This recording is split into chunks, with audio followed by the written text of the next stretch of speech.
तिमीलाई देखेपछि मन किन रोकिएन, आँखाभित्र तिम्रो तस्बिर सपना झैँ लुकिएन।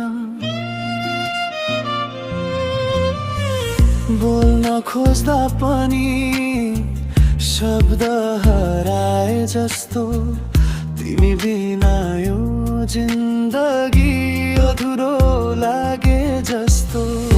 मुटुको धडकनले तिम्रै नाम बोल्छ, जति टाढा गए पनि मन तिमीतिरै दौड्छ। मेरो माया तिमीलाई सधैँभरि दिइरहन्छु, तिमी बिना यो संसार खाली जस्तो देख्छु। मेरो